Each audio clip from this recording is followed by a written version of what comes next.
jihad, a complement to jihad. So says Professor Ayam Hirsi Ali, a research fellow at Stanford's Hoover University.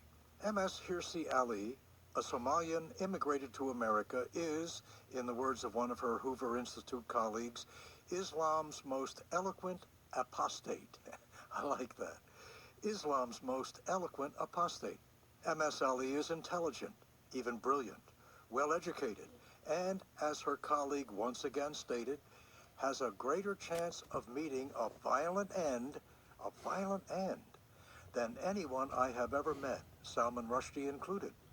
MS Ali lives with fatwas, many of them on her head, a fatwa being essentially a license, order, or at least a request to kill. Radical Muslim jihadists know the verbal power of this woman, unafraid and determined, and these killer jihadists want her dead. She travels everywhere with a bodyguard, and she lives in the most secure circumstances.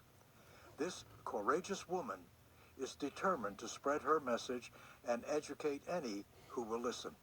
Dawah, Ali says, is the greatest threat facing the West and could well bring about the end of the European Union as we know it. Boy, what a statement that is. It's the greatest threat facing the West.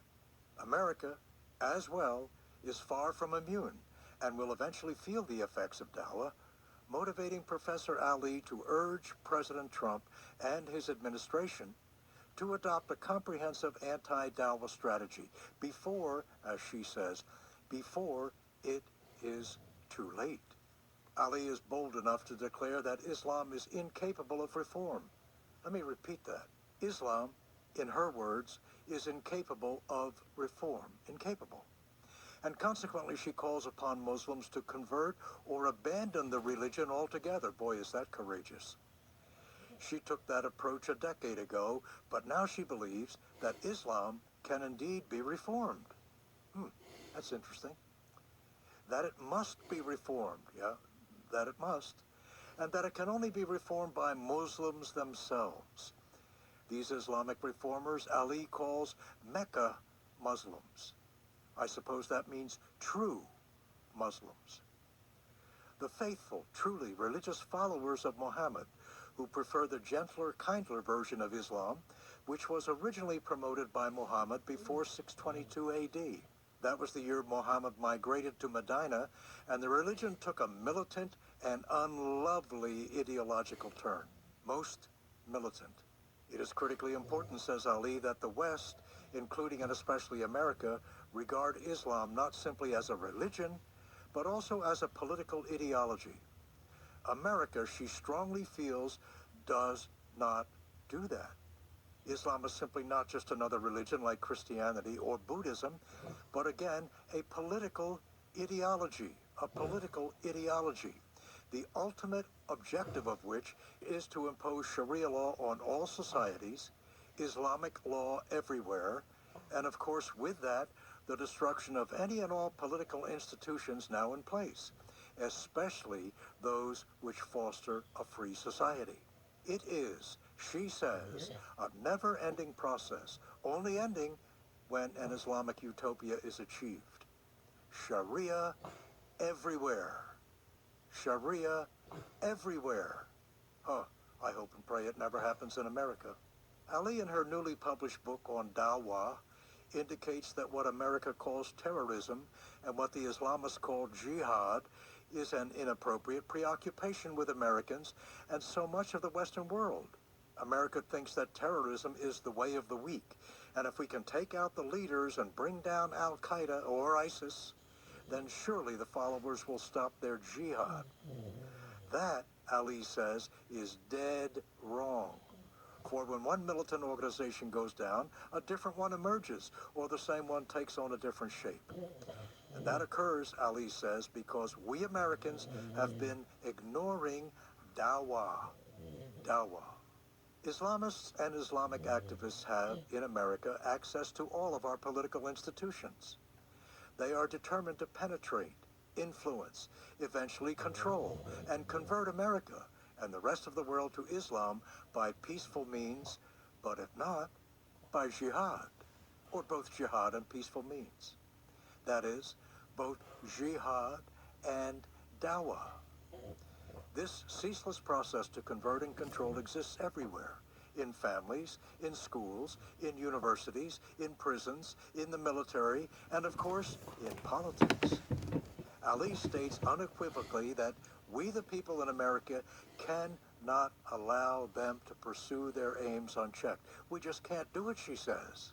We need to be on full alert against political Islam and dawah.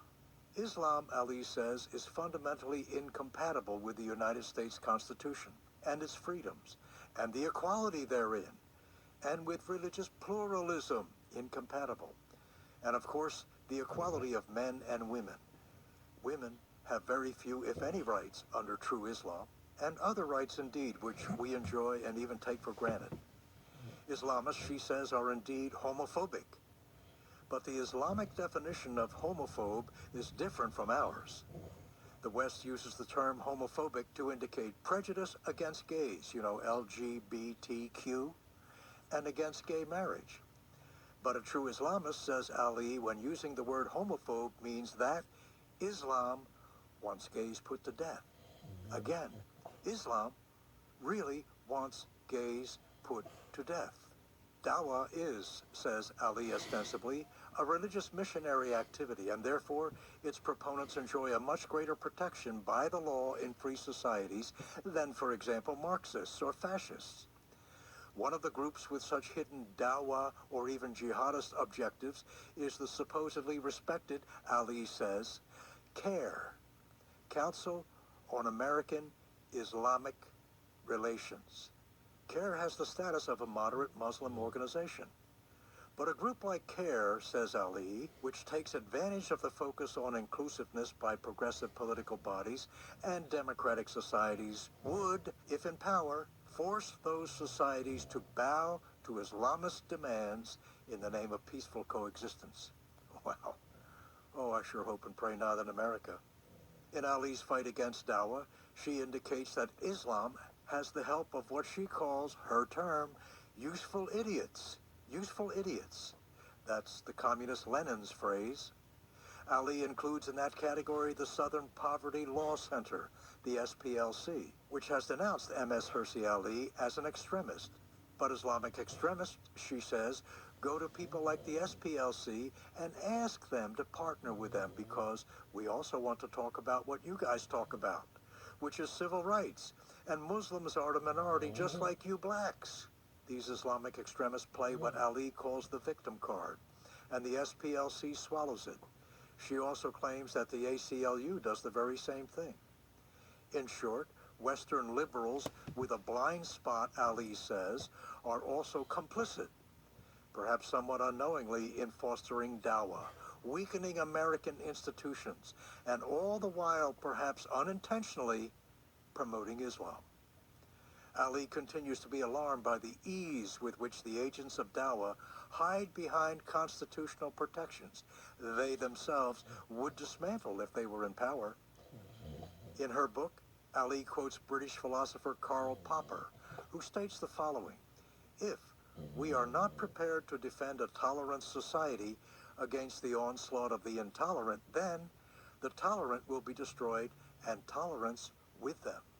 Boy, that's a powerful statement, isn't it? In short, says Ali, we have no choice, we must stand up against the continued onslaught of Islam, whether supposedly peaceful dawah or military jihad, at every turn. For both, and especially dawah, become an existential menace to the West. The real answer to the menace is to effectuate the assimilation of Muslims into Western societies. Assimilation. Extremists would keep Muslims separate, segregated, unto themselves, and preserving their own identities ethnically and spiritually, without any real assimilation into Western society. We see that happening everywhere. Ali calls that process cocooning, which of course means the protection of the Muslim identity and the shunning of any and all Western values or culture. But Ali wants the children of these Islamic immigrants and citizens to be exposed to Western education and especially to critical thinking. She wants family and children living in America to be able, with this critical thinking, to understand freedom, the Constitution, the Bill of Rights, and especially, Ali says, the rights of women. The rights of women.